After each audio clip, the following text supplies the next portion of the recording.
Bonjour, c'est Gorky de la Team Radva. On se retrouve aujourd'hui pour parler de la troisième inspi Russo qui va s'appuyer cette fois sur la tenue Mountain Flora et le porte-plaque de la marque SSO, le Panzir 3.0, mais c'est juste après ça.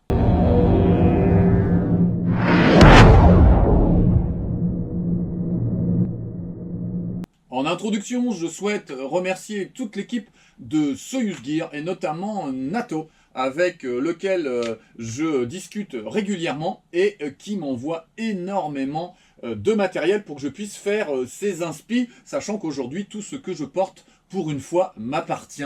Voilà, donc c'est une tenue personnelle avec laquelle vous pourriez me voir sur les terrains. Donc ça n'est pas impossible de la détenir puisque je l'ai moi-même.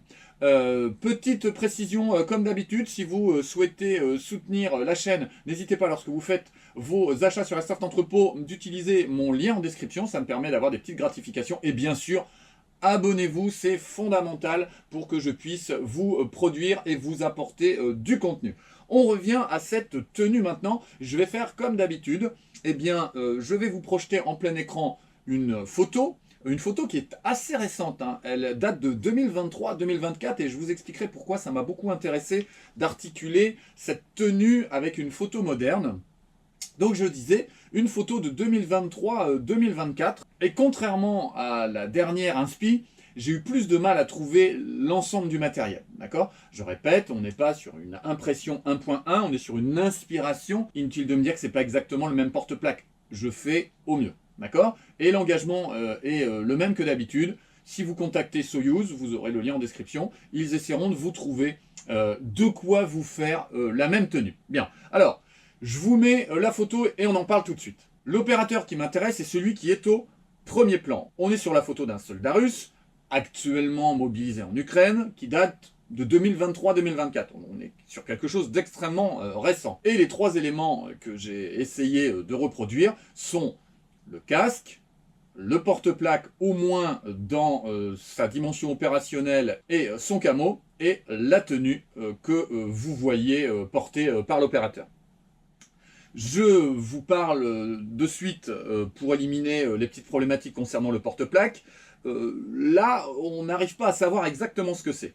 On est sur un type LBT 6094, relativement difficile à identifier. On est probablement sur un LBT de la marque ARS Arma.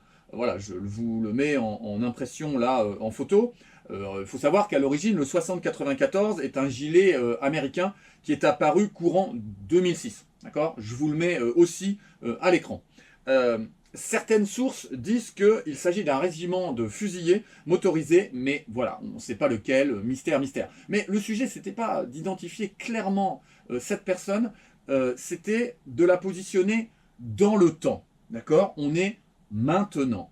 Il faut savoir quand même que cette tenue, la tenue Mountain Flora, date de 2004. Ça fait 20 ans qu'elle est sur les théâtres d'opération. L'intérêt de ce kit, c'est que cette tenue Mountain Flora, elle permet de porter du old gen, c'est-à-dire qu'elle passe très bien avec un 6SH 104 Flora, mais aussi du new gen. C'est tout l'intérêt de cette tenue. Elle va vous permettre avec une seule tenue de mettre vos brélages anciens, par exemple, et vos porte-plaques et vos casques ultra modernes. Et ça, je trouve ça très très intéressant dans la dimension polyvalente quand on n'a pas 36 000 budgets à claquer dans l'airsoft. On a une tenue, elle prend 20 ans de théâtre d'opération et ça permet, eh bien, si vous avez déjà un Smerch, si vous avez déjà un porte-plaque moderne, de dire, bah, c'est vu en fait sur les terrains et il n'y a aucun problème. C'est tout l'intérêt de ce kit d'aujourd'hui. Bien, je vais commencer par enfiler la tenue et on la détaille ensemble.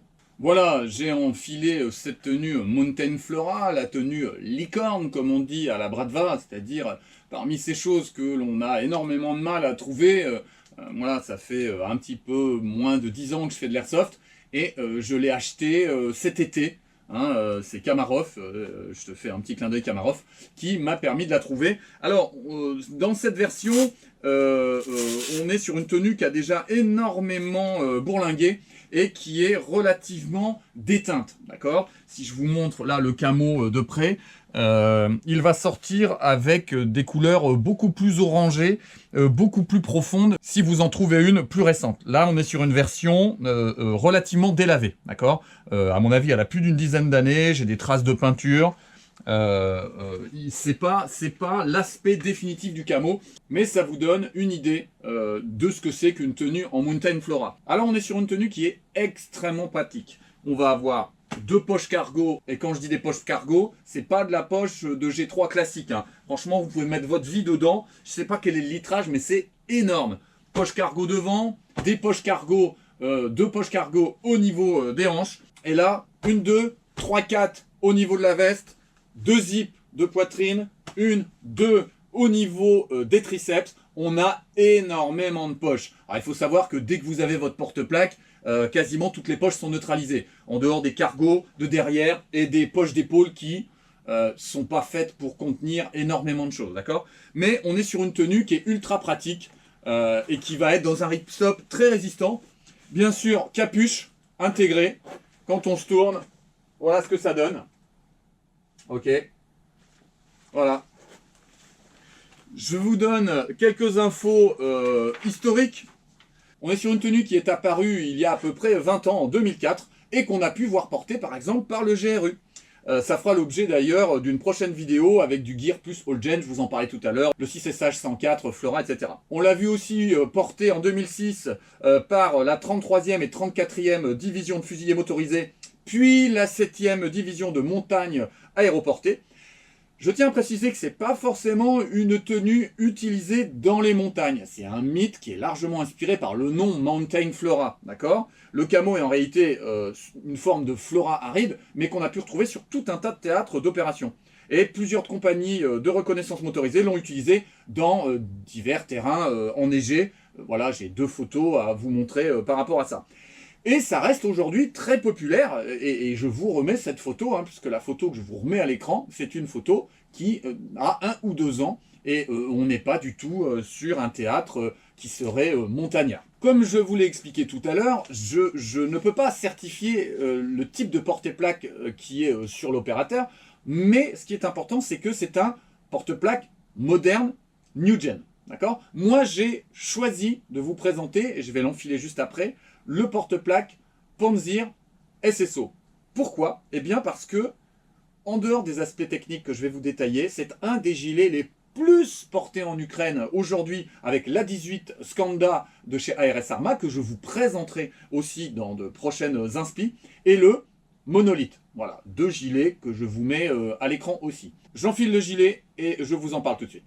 Me voilà de nouveau avec le porte-plaque Panzir SSO 3.0. Si vous souhaitez vous trouver à peu près l'équivalent chez Soyuz Gear, on est maintenant sur la version 3.1 et la version Pro qui n'a plus rien à voir. Donc si vous voulez avoir quelque chose de comparable à celui-ci, on est sur le SSO Panzir 3.1, qui est tout à fait accessible en commande chez Soyuz Gear. Pourquoi j'ai choisi de vous présenter ce porte-plaque avec cette tenue? Pour 3 raisons. 1, New Gen avec Old Gen, je vous l'ai dit précédemment. 2, pour tous les amoureux de reproduction, on va dire, et de cohérence par rapport à ce qui est porté sur les terrains d'opération. Ce porte-plaque est largement vu sur les théâtres d'opération aujourd'hui. Et 3, sa dimension opérationnelle. Vous avez l'emport et la modularité, l'ergonomie d'un porte-plaque avec des suspentes, je vais vous montrer en m'avançant, énormes, qui amènent le même confort qu'un Smerch. Confort du Smerch et modularité d'un plate carrier.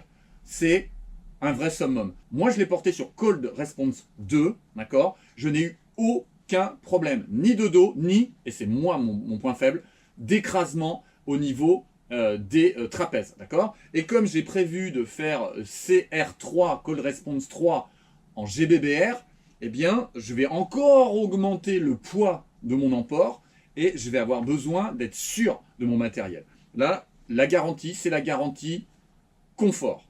Après, tous les plate carrier sont des plate carrier. Le porte-plaque, il ne va être ergonomique parce que vous allez le penser pour vous-même. Il ne faut pas copier ce que font les autres, je vous l'ai déjà dit. Alors, là, on est sur un Panzir 3.0, d'accord? Un Panzer avec un ensemble en multicam. Devant, j'ai choisi moi de porter des poches taco. Alors, on est sur du full SSO, partout, d'accord? Sauf la petite poche admin sur le côté qui est un cadeau et que je porte dessus qui est en EMR. Mais sinon, tout est en SSO. Moi, j'ai l'habitude de porter une très grosse poche admin devant pour y mettre mon téléphone, la carte, y ranger aussi mon oreillette parce que c'est très pratique. J'ouvre, je pose l'oreillette à l'intérieur, d'accord? Et puis, je vais porter sur le côté ma grenade. Alors là, il y a du manque en emport parce que j'utilise une Warbelt. Donc le complément en pyrotechnie, il va être sur ma Warbelt. Une petite poche admin sur le côté.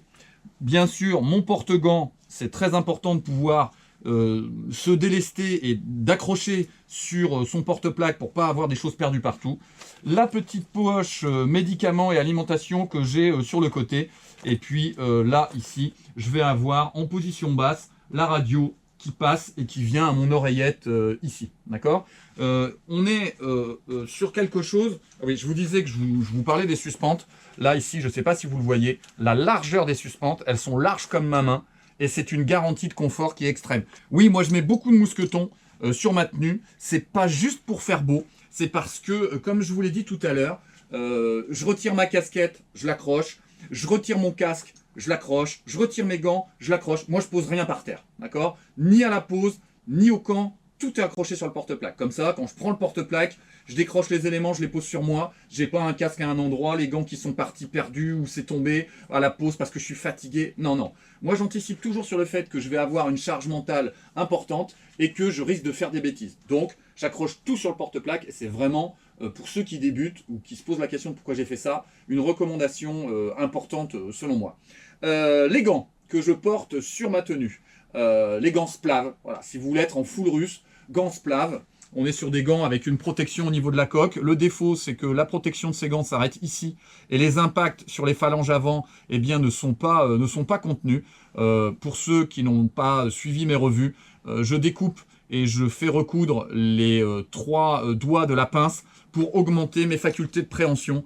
Voilà, c'est en termes d'accroche et de contact en fait et de sensibilité, c'est beaucoup plus facile pour moi. Alors les gants splav sont aussi faciles à trouver et à commander chez Soyuz Gear. Les chaussures n'ont rien de russe, on est sur les Zephyr Lowa GTX tige haute, j'en ai déjà parlé X fois. Alors maintenant, le casque. Le casque de l'opérateur est un casque Thor. On ne va pas rentrer dans le détail de quel modèle de ceci ou de cela. Oui, ceux qui sont eh bien, attentifs savent que le casque que je vous présente là, et qui est une version chinoise, qui n'est pas très bien reproduite, par exemple, là, cette partie-là, qui est censée recevoir le support de NVG, n'est pas compatible avec mon support NVG actuel.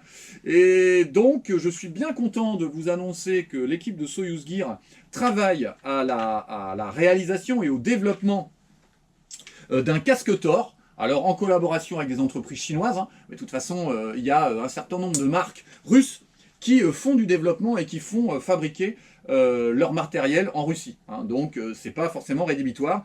Je travaille aussi avec Soyuz Gear pour que ce Thor soit bien à la cote, parce qu'on est joueur, et quand à un moment donné les rails ne permettent pas de recevoir les supports de lampe, quand à un moment donné le support NVG ne s'implémente pas, c'est insupportable. D'accord? Donc là on est sur un casque Thor avec un intérieur moderne, avec une molette de serrage. Il est plutôt confortable, même si j'ai un appui avant-arrière plus important que sur les appuis de côté. On est sur un casque que j'ai acheté à Krychek, avec une cover Attax FG, qui est comparable à ce que peut porter l'opérateur sur son casque à lui. Bien sûr, on n'oublie pas les petites lunettes. Alors, c'est pas commun à l'opérateur, mais nous, on est airsofter. J'ai choisi de porter des petites lunettes sombres parce qu'en ce moment, on joue beaucoup sur des terrains où la luminosité est très très forte. Et comme on est concentré sur l'adversaire, on a tendance à peu cligner des yeux. Et c'est important de protéger des impacts, mais aussi des UV. Pour compléter la tenue, une petite AK-74 MN de chez EL, voilà, une série essentielle sur laquelle j'ai fait un petit paint parce que ben, ça me fait plaisir. Voilà, la petite sangle All Gen et bien sûr le PKA de chez Vector Optics que j'aime énormément avec ses tourelles de réglage externe qui permettent de la zéroter très facilement. Voilà, on arrive à la fin de cette revue.